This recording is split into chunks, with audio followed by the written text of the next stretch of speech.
ನಿನ್ನೆ ಮೈಸೂರು ದಸರಾ ಉದ್ಘಾಟನೆಯ ಸಂದರ್ಭದಲ್ಲಿ ಮುಂದಿನ 1 ವರ್ಷ ಕೆಲಸ ಮಾಡೋದಕ್ಕೆ ತಾಯಿ ಆಶೀರ್ವಾದ ಇರಲಿ ಅಂತ ಸಿದ್ದರಾಮಯ್ಯನವರು ಹೇಳಿದರು. ಆ ವಿಚಾರಕ್ಕೆ ಸಂಬಂಧಪಟ್ಟಂತೆ ಕೊಪ್ಪಳದಲ್ಲಿ ಇವತ್ತು ಸ್ಪಷ್ಟನೆ ಕೊಟ್ಟಿದ್ದಾರೆ.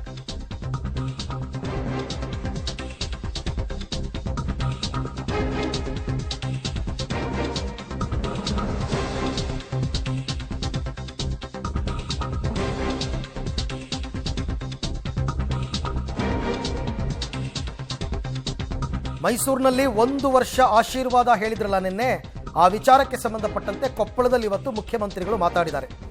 ಮುಂದಿನ ವರ್ಷ ಮತ್ತೆ ಪೂಜೆ ಮಾಡ್ತೀವೋ ಇಲ್ವೋ ಆ ಅರ್ಥದಲ್ಲಿ ನಾನು ಹೇಳಿದ್ದು ಅಂತ ಸಿಎಂ ಹೇಳಿದ್ದಾರೆ. ನಿನ್ನೆಯ ಹೇಳಿಕೆಗೆ ಸ್ಪಷ್ಟನೆ ಕೊಟ್ಟಿದ್ದಾರೆ. ಅಂದರೆ ಮುಖ್ಯಮಂತ್ರಿಗಳಿಗೆ ತಮ್ಮ ಸರ್ಕಾರ ಇರುತ್ತೋ ಇಲ್ವೋ ಅಂತಕ್ಕಂಥ ಅನುಮಾನ ಇದೆಯಾ? ಮುಂದಿನ ವರ್ಷ ಪೂಜೆ ಮಾಡ್ತೀವೋ ಇಲ್ವೋ ಅಂದರೆ ಬೇರೆ ಸರ್ಕಾರ ಬಂದಿರುತ್ತೆ ಅಂತ ಅರ್ಥನ? ಅದು ಕೂಡ ಚರ್ಚೆಗೆ ಒಳಪಡಬೇಕಾದ ವಿಚಾರಣೆ ತಾನೆ. ಪುನಃ ಮತ್ತೆ ದಸರಾ ಮಾಡಲು ನಾವು ಅದ್ರ ಅರ್ಥ ಏನು? ಮುಂದಿನ ವರ್ಷ ಮತ್ತೆ ಪೂಜೆ ಮಾಡ್ತೀವಲ್ಲ. ಕೇಳ್ರಿ, ನನ್ನ ಮಾತು ಕೇಳ್ರಿ. ನಾನು ಹೇಳ್ದವ್ ನಾನು, ನೀ ಹೇಳ್ದ ಕೇಳಲ್ಲ. ಸ್ಟೇಟ್ಮೆಂಟ್ ಮಾಡ್ರವ್ ನಾನು.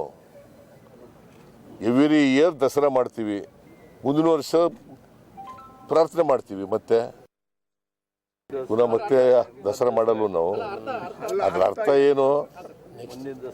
ಮುಂದಿನ ವರ್ಷ ಮತ್ತೆ ಪೂಜೆ ಮಾಡ್ತೀವಲ್ಲ. ಕೇಳ್ರಿ, ನನ್ನ ಮಾತು ಕೇಳ್ರಿ. ನಾನು ಹೇಳ್ದವ್ ನಾನು, ನೀ ಹೇಳ್ದ ಕೇಳಲ್ಲ. ಸ್ಟೇಟ್ಮೆಂಟ್ ಮಾಡ್ರವ್ ನಾನು.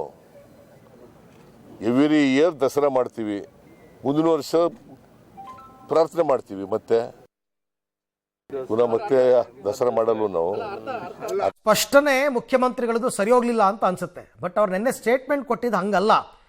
ಕ್ಲಿಯರ್ ಆಗಿ ಅವ್ರು ಹೇಳ್ತಾರೆ 1 ವರ್ಷ ಜನರ ಸೇವೆ ಮಾಡೋದಕ್ಕೆ ತಾಯಿ ಆಶೀರ್ವಾದ ಇರಲಿ ಅಂತಾನೆ. ಏನು ಹೇಳಿದ್ರು ಅಂತ ಕೇಳೋಣ ಬನ್ನಿ.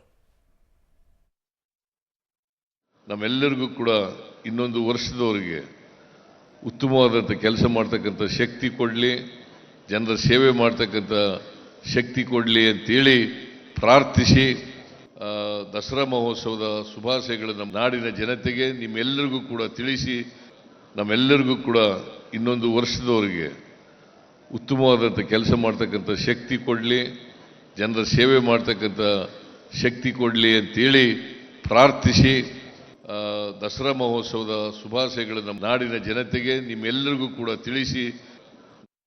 ಓಕೆ, ನೋಡಿ ಸ್ಪಷ್ಟವಾಗಿ ಹೇಳ್ತಾರೆ, ಇನ್ನೊಂದು ವರ್ಷದವರೆಗೂ ಉತ್ತಮವಾದ ಕೆಲಸ ಮಾಡೋದಕ್ಕೆ ಶಕ್ತಿ ಕೊಡಲಿ ಅಂತ. ಅಂದರೆ ಮುಂದಿನ ವರ್ಷದ ತನಕ, ಮುಂದಿನ ವರ್ಷ ಮತ್ತೆ ಪ್ರಾರ್ಥನೆ ಮಾಡ್ತೀವಿ ಅಂತ ಇವತ್ತು ಹೇಳಿದ್ದಾರೆ. ಬಟ್ ಹಂಗೆ ಅರ್ಥೈಸ್ಕೊಳ್ಳಿಲ್ಲ. 1 ವರ್ಷದ ತನಕ ಆದರೆ ಇನ್ನೊಂದು ವರ್ಷನೇ ಅವ್ರು ಇರೋದು ಅಂತಲೇ ಎಲ್ಲ ಅಂದ್ಕೊಂಡಿದ್ದು. ಇನ್ನು ನಿನ್ನೆ ಸಿದ್ದರಾಮಯ್ಯನವರ ಪರ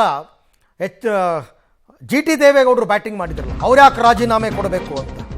ಅದಕ್ಕೆ ಜಿ ಟಿ ದೇವೇಗೌಡರು ಹೇಳಿರೋದು ಸರಿ ಇದೆ. JDS ಪಕ್ಷದವರೇ ಹೇಳಿದ ಮೇಲೆ ಏನರ್ಥ? ನನ್ನ ಬಗ್ಗೆ ಕುಮಾರಸ್ವಾಮಿಗೆ ಭಯ ಇದೆ, ನಾನು ಅಧಿಕಾರದಲ್ಲಿದ್ದರೆ JDS ದುರ್ಬಲವಾಗುತ್ತೆ ಅನ್ನೋ ಭಯ ಇದೆ, ಹಾಗಾಗಿ ಕುಮಾರಸ್ವಾಮಿ ನನ್ನ ರಾಜೀನಾಮೆ ಕೇಳ್ತಾ ಇದ್ದಾರೆ ಅಂತ ಸಿದ್ದರಾಮಯ್ಯನವರು ಕುಮಾರಸ್ವಾಮಿಗೆ ಟಾಂಗ್ ಕೊಟ್ಟಿದ್ದಾರೆ.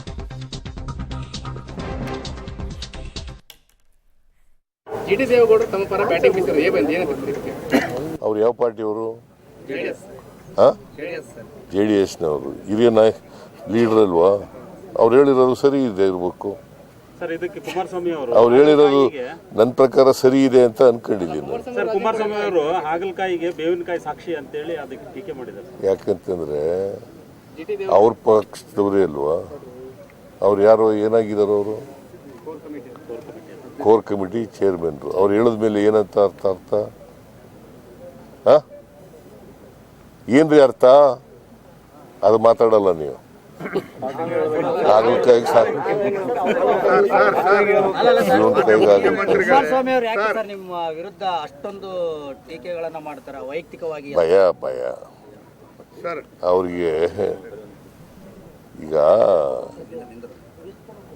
ಭಾರತೀಯ ಜನತಾ ಪಕ್ಷ ಇರ್ಬೋದು, ಕಾಂಗ್ರೆಸ್ ಇರ್ಬೋದು, ಅಲ್ಲ JDS ಇರ್ಬೋದು, ಎರಡು ಪಕ್ಷದವ್ರಿಗೂ ನಾನು ಅಧಿಕಾರದಲ್ಲಿದ್ದರೆ ಅವ್ರಿಗೆ ಅವ್ರ ಪಕ್ಷಗಳು ದುರ್ಬಲ ಆಗ್ತವೆ ಅಂತಕ್ಕಂಥ ಭಯ ಅವ್ರಿಗೆ.